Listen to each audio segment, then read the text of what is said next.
যে প্রতিদিন 500 টাকা ইনকাম করে তারেও আল্লাহ খাওয়ায়, আর যে প্রতিদিন 1 লক্ষ টাকা ইনকাম করে তারেও আল্লাহ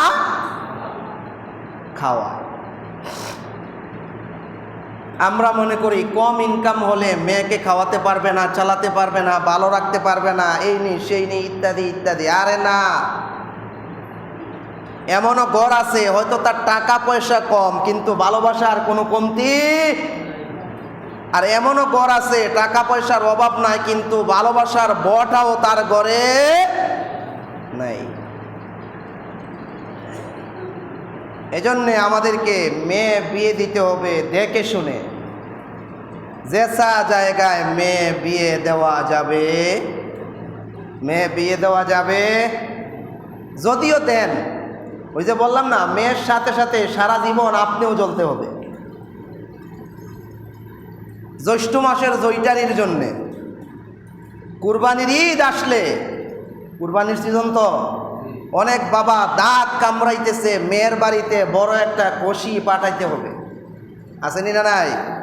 আরে আসেনি না নাই?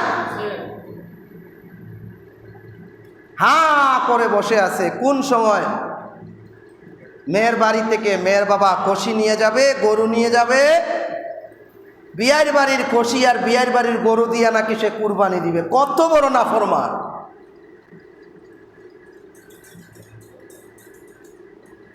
কত বড় নাফরমান! বিয়াই বিয়াইরে ফোন করে বিয়াই গরুটা দিবেন যদি একটু চাইয়া চিন্তিয়া দিয়ে, আমার তো আত্মীয় স্বজন বেশি, ছোট গরু দিলে হবে না, গরুটা একটু বড় টড়ো দেখে দিয়েন বিয়াই।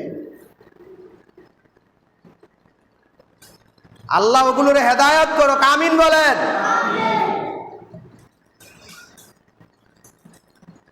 একটা মেয়ে,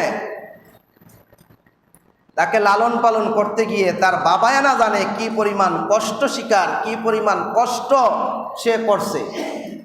কিরে ভাই, ছেলে পালতে কষ্ট লাগে, মেয়ে পালতে কষ্ট লাগে না? ছেলে পালতে খরচ লাগে, মেয়ে পালতে খরচ লাগে না?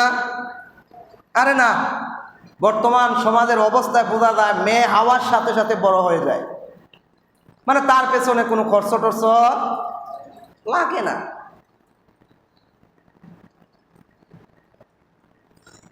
এমন অবস্থা,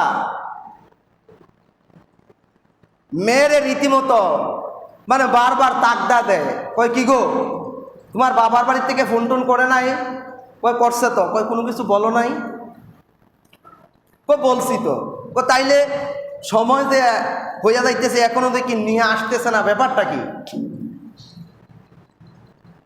আরে আরেক বেটার বাড়ি থেকে গরু নিয়ে, আরেক বেটার বাড়ি থেকে খাসি নিয়ে তুমি যে কুরবানিটা দিলা, সে তো চিপায় পরে তোমারে গরুটা দিছে, চিপায় পরে তোমারে খাসিটা দিছে। আর না হয় মেয়ের ঘর বাংলো বাংলো অবস্থা, তুমি যে আরেকজনের বাড়ি থেকে নিয়ে কুরবানিটা দিলা, আল্লাহ না করো তোমার এই কুরবানিটা নাও তো হতে পারে।